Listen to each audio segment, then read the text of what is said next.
लोग धर्म के मर्म को आध्यात्मिक ज्ञान, आत्मा परमात्मा संबंधी ज्ञान को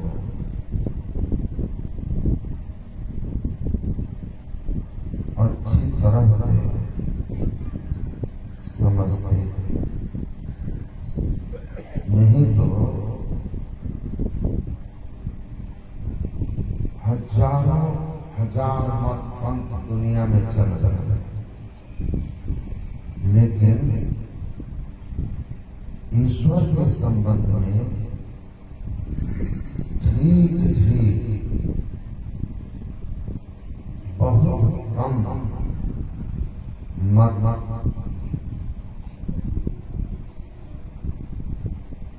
व्याख्या कर पाता।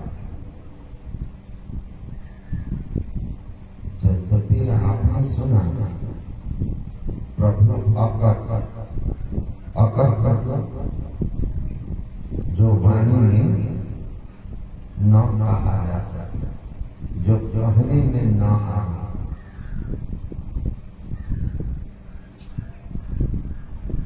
लेकिन गुरु महाराज कहते हैं परमात्मा को आप वाणी से नहीं जान सकते, न बुद्धि से जान सकते, लेकिन बुद्धि से आप समझ सकते हैं, अनुभव नहीं कर सकते कि कोई एक परम तत्व है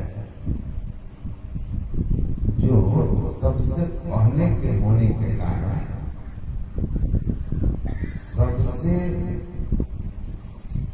सूक्ष्म और अनंत है। जब तक आप इसके बाद क्या, इसके बाद क्या, इसके बाद क्या,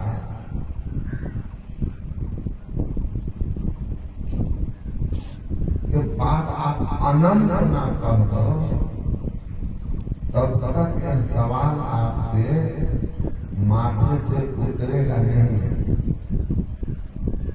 तो परमात्मा है, कैसे है, यह अनुभूति का विषय है। यह वाणी से जानने में नहीं आता। इसलिए तो कहा नायमात्मा प्रवचने न लभ्यो न मेधया न बहुना श्रुतेन। न प्रवचन करने से न प्रवचन सुनने से परमात्मा की अनुभूति होती है, न अधिक तीव्र मेधा शक्ति वाला होने से परमात्मा की अनुभूति होती है, न बहुश्रुत होने से परमात्मा की अनुभूति होती है।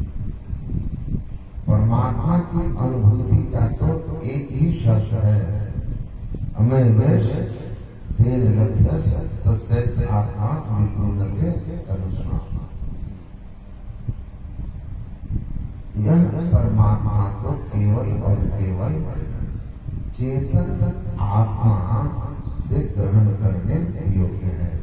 और चेतन आत्मा जब कैवल्य दशा में होगी, अर्थात शरीर इंद्रियों से मुक्त होकर के फकत सिर्फ अकेली होगी, उसी अवस्था में वह जो दर्शन करेगी, जो ग्रहण करेगी, वह ईश्वर दर्शन होगा। अभी हम लोग शरीर इंद्रियों के साथ हैं, तो अभी हम परमात्मा के संबंध में सुन सकते हैं, समझ सकते हैं, बुद्धि यह निर्णय कर सकती है कि यह संपूर्ण संसार एक महान यंत्र की नाई परिचालित हो रहा है। तो इसका कोई परिचालक, संचालक होगा। कैसा है यह? तो आत्मकम बात है। ये तो अंतर साधना करके जब आप आत्मदृष्टि प्राप्त कर लेंगे तभी जानना है। परमात्मा वाणी का विषय नहीं है, लेकिन फिर भी कहा किसमें जा रहा है? तो वाणी में कहा जा रहा है।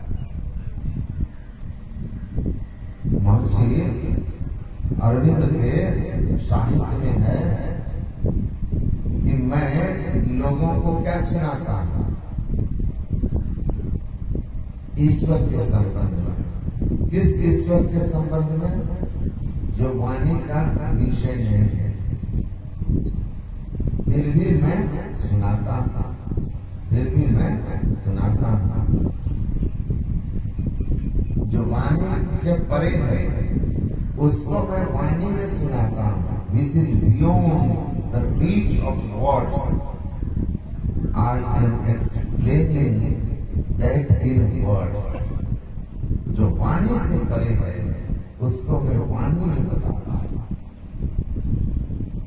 क्यों बता रहे हैं?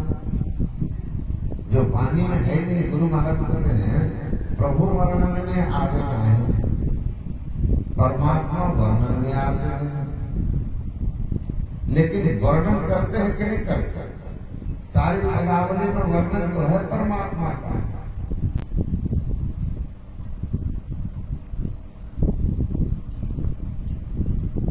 सब जानना तो प्रभु, प्रभुता तेरी। प्रभु की प्रभुता सब जानता है, जो वाणी से परे है, फिर भी उनकी प्रभुता को कहे बिना कोई रहा भी नहीं। सबने कहा। क्यों कहा? क्योंकि कहत सुनत सुख उपजे और परमार्थ हो। परमात्मा शांति स्वरूप है। उस शांति स्वरूप, सुख स्वरूप, आनंद स्वरूप, ज्ञान स्वरूप परमात्मा की चर्चा करके हमको सुखानुभूति होती है, मन को शांति मिलती है, सुन के शांति मिलती है उनकी महिमा, और हमारा मन उस परमात्मा की ओर होता है, उस ओर झुकता है। उनके पाने की एक चाहना आती है, और जब पाने की चाहना आ गई तो समझिए कि आपके जीवन के लिए सुख का द्वार खुल गया है। क्योंकि परमात्मा ने मनुष्य को सबको बनाया, हम सब को। लेकिन शंकराचार्य कहते हैं मानव शरीर मिलना यह दुर्लभ बात है। मनुष्य बड़ी दुर्लभ बात है कि बड़े भाग से, लेकिन मनुष्य शरीर मिल गया, इतने से काम नहीं हुआ। दूसरी महत्वपूर्ण बात जीवन में यह है मुमुक्षुत्व। उस मनुष्य शरीर पाने के बाद परमात्मा को जानने की इच्छा, अभिप्सा, चाहना, जिज्ञासा, इगर्नेस, ईश्वर को जानना। तो जानते हैं मंदिरों में लोग जाते हैं, भगवान से सब कुछ मांग लेते हैं, धन मांग लेते हैं, पद मांग लेते हैं, संतान मांग लेते हैं, प्रमोशन मांग लेते हैं, नौकरी मांग लेते हैं, शादी के लिए पति पत्नी मांग लेते हैं। लेकिन परमात्मा को कौन कौन मांगते हैं? कि परमात्मा आप मिल जाओ, हटाओ झंझट, धन पद कुछ नहीं चाहिए। तो परमात्मा की मांग, परमात्मा प्राप्ति की कामना, इच्छा, चाहना, जिज्ञासा, उसकी तड़प, ये बहुत दुर्लभ है। मनुष्य होना दुर्लभ है, तो उससे दुर्लभ बात है कि उस परमात्मा को जानने की चाहना का जागृत। नहीं तो संसार की चाहना रहती है, हमेशा मन संसार को मानता है, विषय की मांग रहती है। और गुरु महाराज क्या कहते हैं, मृत्यवान सब ही प्रपंचन, विषय सब दुख रूप है, निज सूरत को इनसे हटा प्रभु में लगाना चाहिए। जो विषय दुख रूप है, जो संसार और सांसारिक पदार्थ दुख के कारण है, उन्हीं की तो मांग है भीतर। और इसलिए अगर मिल भी जाए तो दुख लगा रहता है, दुख पकड़े रहता है।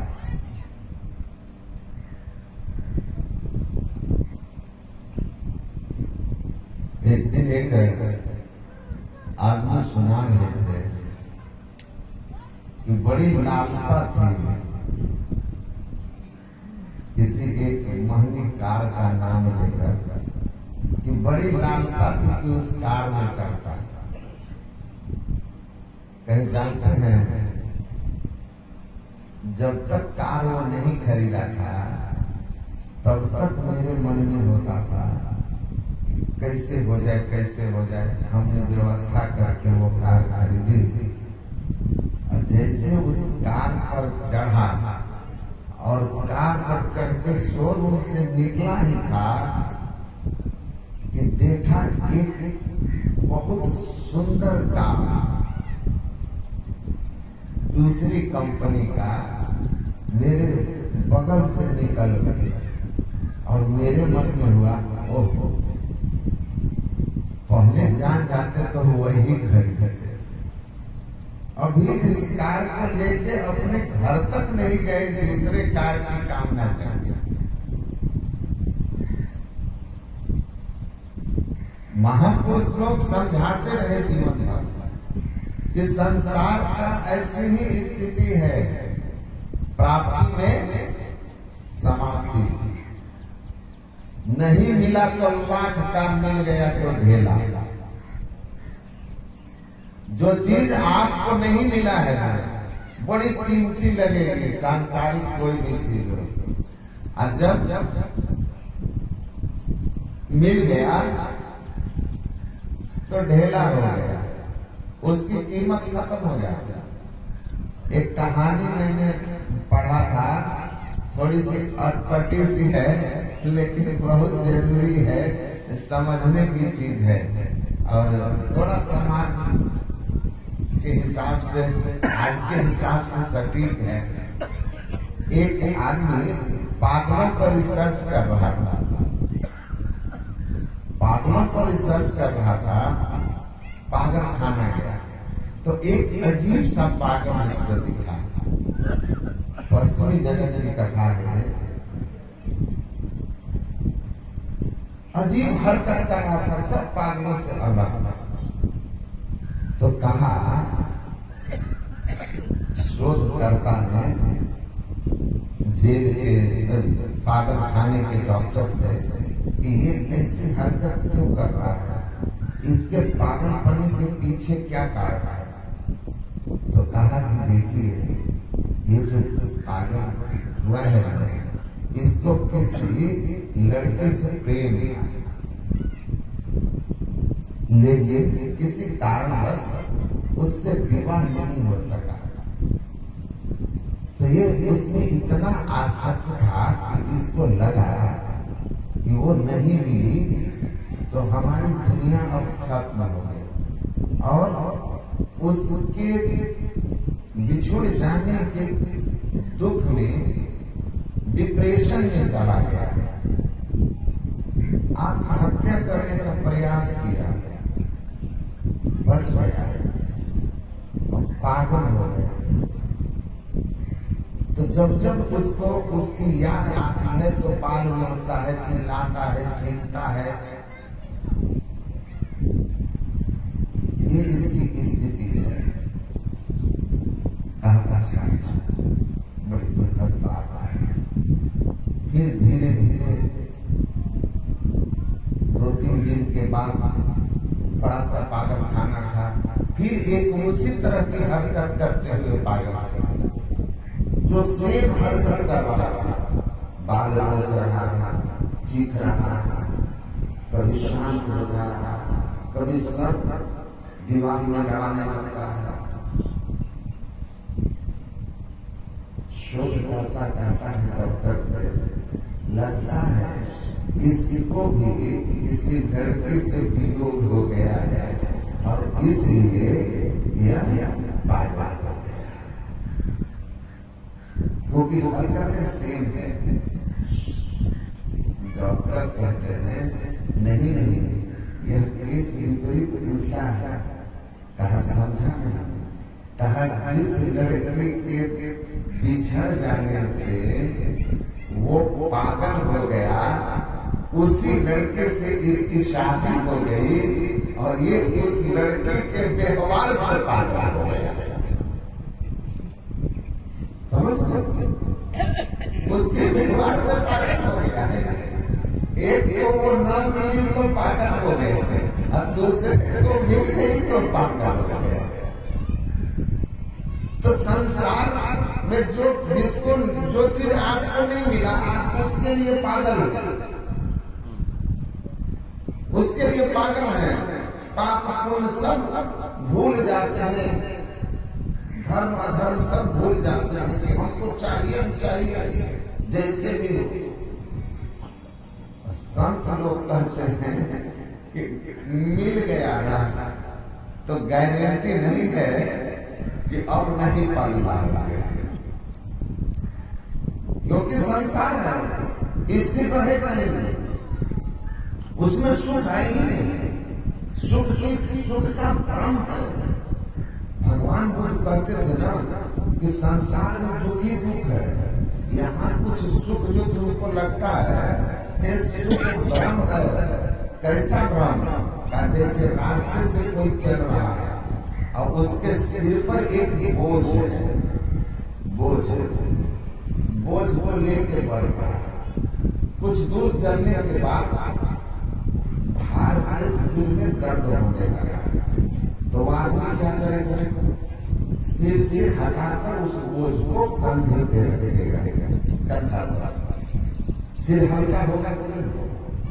सिर हल्का होगा, तब वो कहता है कि हम रिलैक्स, हम सुखी हो गए। फिर बढ़ता है आत्मा, कुछ देर के बाद कंधा दर्द करने लगता है, क्योंकि बोझ कहाँ है? कंधे पर। फिर कहता है अरे दुखी हो गया, तो फिर उसको कंधे से हटाकर पीठ पर रख लेता है और झुक के चलने लगता है। कहता है अब रिलैक्शन है, कंधा का दर्द शुरू हुआ, पीठ का दर्द। अब पीठ से कंधा, कंधा से सिर, यात्रा चल रही है, दुख लगा हुआ है, बीच बीच में सुखी हो गया हूँ, इस बात का भ्रम पाल ले रहा है, भ्रम पाल ले रहा है। लेकिन सुखी हो ही नहीं सकता, क्योंकि उसके साथ बोझा है, बोझ लगा हुआ है। संत लोग कहते हैं सुखी होना चाहते हो तो क्या करना होगा? बोझ होना होगा। अस्थायी सुख कब आएगा? जब आप बोझ से बिल्कुल मुक्त हो जाओगे।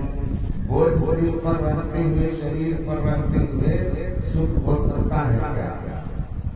जो सुख होगा वो क्षणिक होगा, सुख का भ्रम होगा, क्योंकि दुख का कारण तो सदा संग होगा। हमारे दुख का कारण क्या है? हम किसके दबाव में?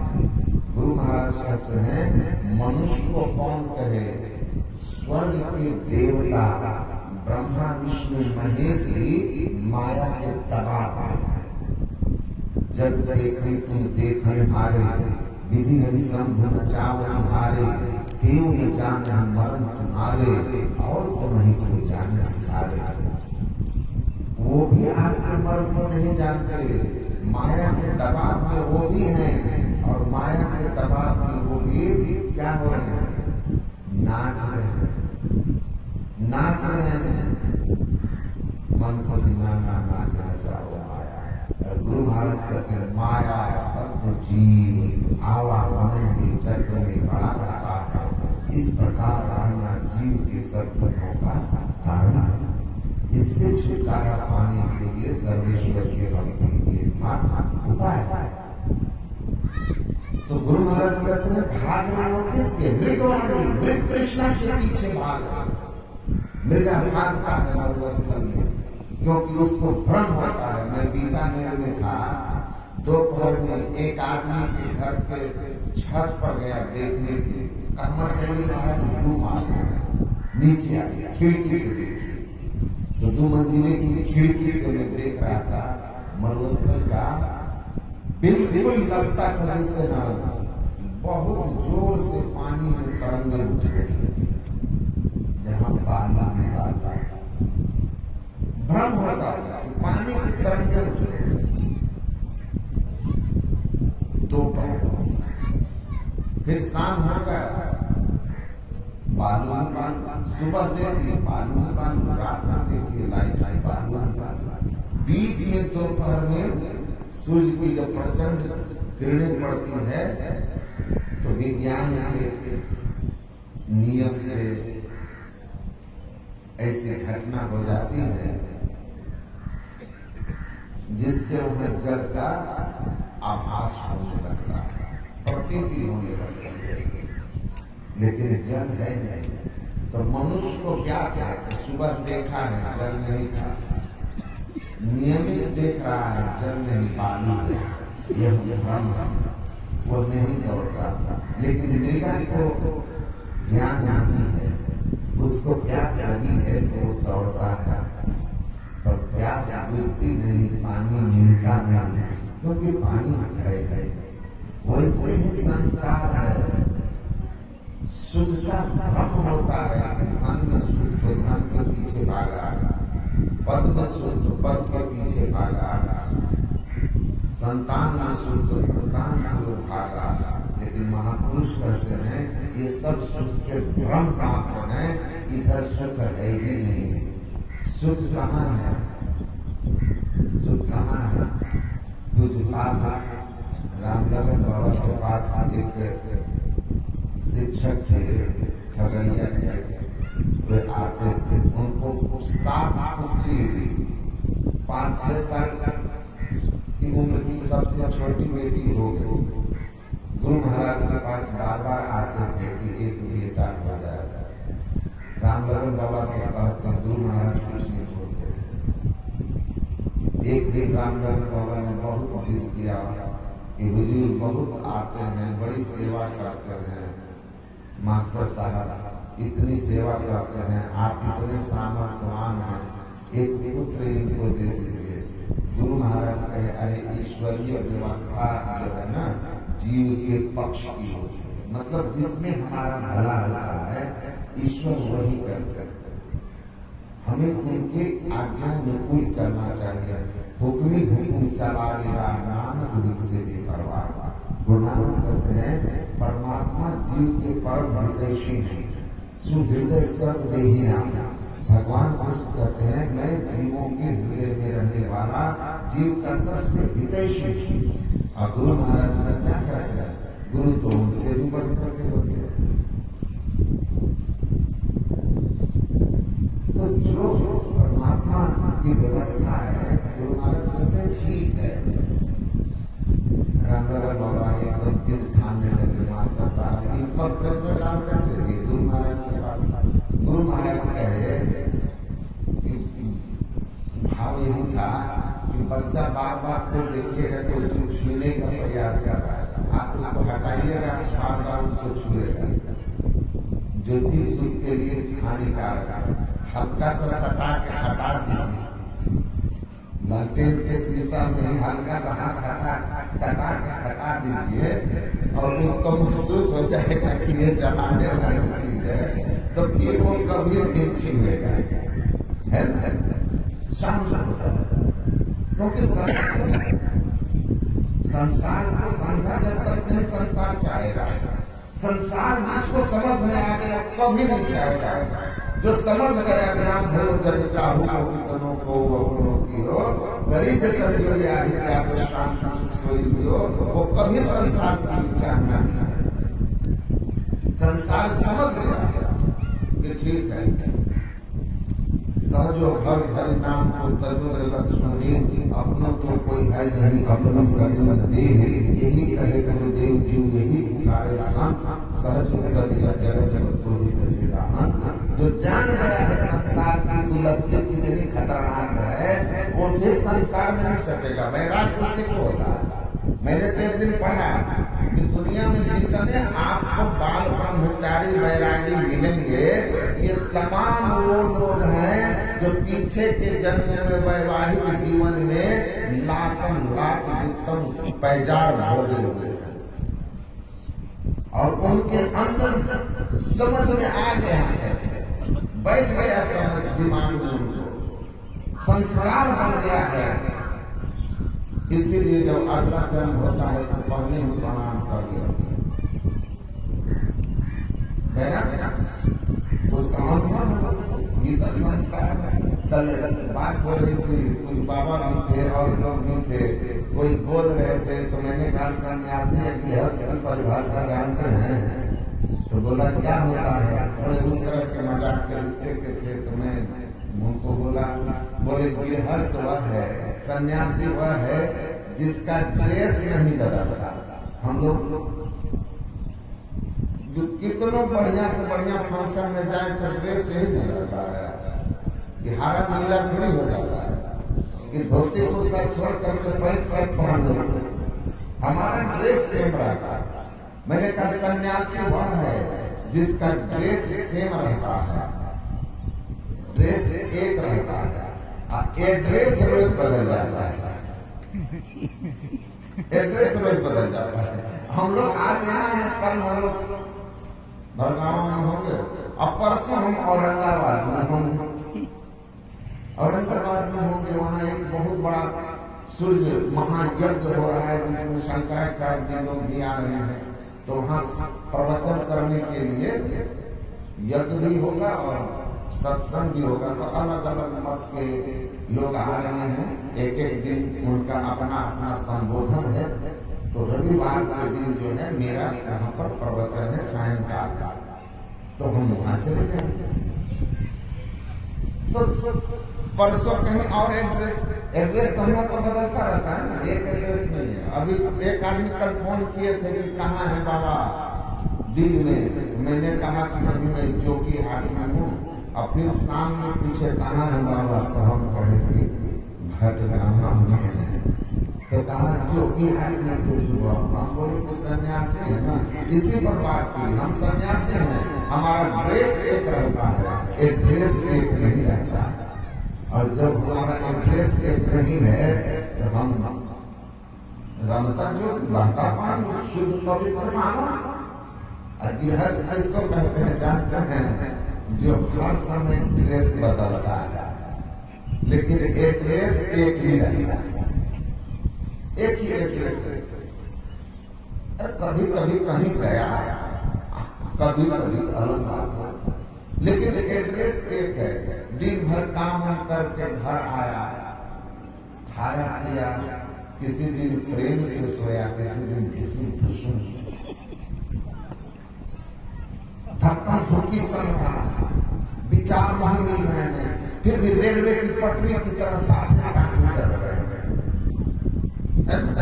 पर एड्रेस नहीं बदलते, एड्रेस नहीं बदलते हैं, चलता रहता है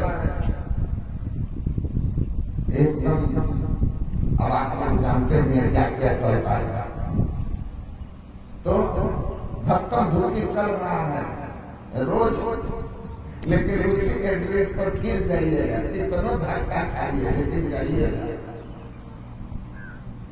जब उठता जाइएगा, नाक पर यहाँ तक आ जाएगा तो कोई मीराबाई बजाइएगा और कोई तुलसीदास आ जाइएगा। तो सब क्या है, ये संसार है, भाग रहे हो, भाग रहे हो, लेकिन मिलता नहीं है शांति और परिवर्तनशील परमात्मा में है। इसीलिए नारद जी को सनत कुमार ने कहा था, ये वही भूमा तत्सुखम न अल्प सुखमस्ति भूमा कवि विधि व्यासव्य। हे नारद, संसार के लोग सांसारिक पदार्थों में सुख चाहते हैं, सांसारिक पदार्थ बदलते रहते हैं, वो क्षणिक होते हैं, उनसे स्थिर सुख कैसे आएगा? जो स्वयं में बदलने वाला स्वभाव का है वो स्थिर सुख कैसे देगा? कैसे देगा?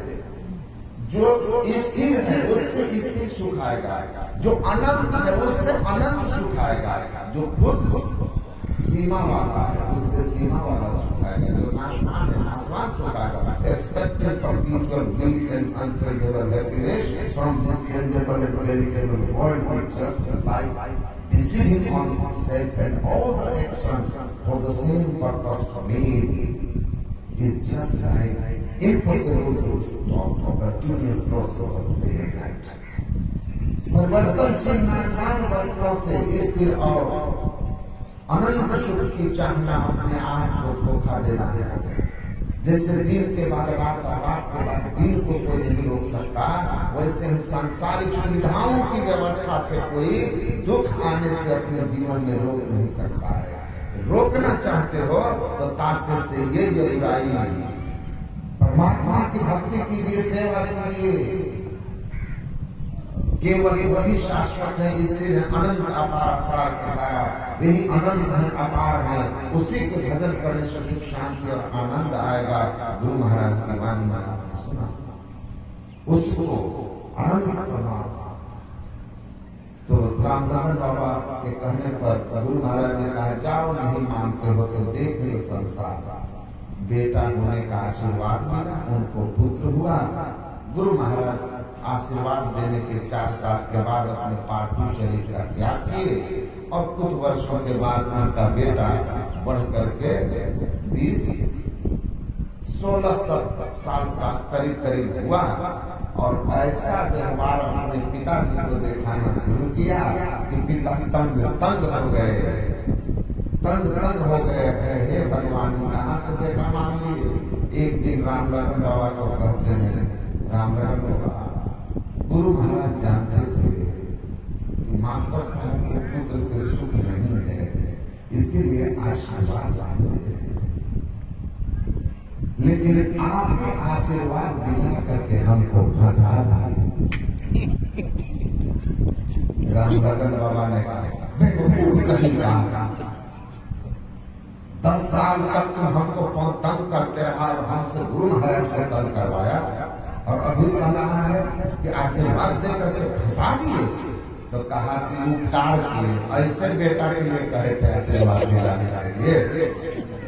तो बोले कि जब गुरु महाराज नहीं दे रहे थे तो तुम क्यों नहीं समझा? ये सुख नहीं है। तो संसार में ऐसा ही है। संत लोग कहते हैं अच्छा नहीं मानोगे, लोग बेटा देते हैं, और बेटा जो है ना, समझ गए ना, जन्म ही बकरी हरी, बड़े भय धन हर लीन है, मुँह पीछे मुंह में आदि फूसा पुत्र ने तुझे सुख दिन। कबीर साहब कहते बहुत बेटा बेटा लो बड़ा हुआ तो धन ले लिया। गुरु महाराज की पादाचार श्री कर रहे थे। मेरे सामने की बात है, सुपौल जिला में एक जगह गए थे, उनके ही कोई करीबी लोग थे। कुछ पादाचार ने कहा, सुना आप लोग बंटवारा कर लिए?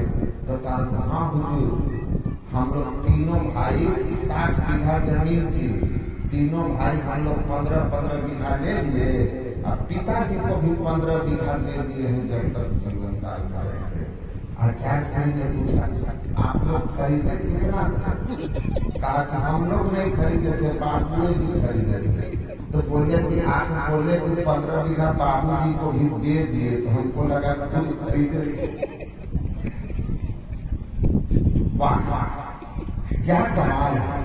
बाबू जी का 45 बीघा छीन लिया, अब कह रहा है हमसे कि उनको 15 बीघा दे दिया।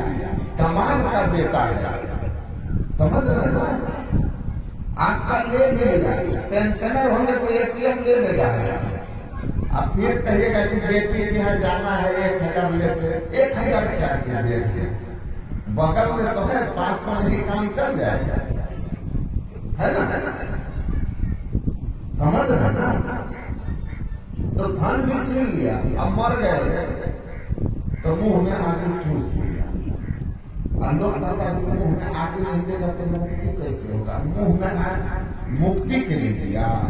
जो मुंह मिला था इस परमात्मा का अति पावन गुरु मंत्र मन ही मन जाप, मुंह परमात्मा का नाम जपने के लिए मिला था। इससे बेटा बेटा किए तो भगवान कहते चलो ठूसो मुंह में।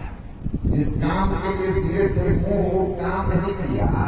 मुर्गा को दारू को खींचा, अब बेटा बेटा पोता पोता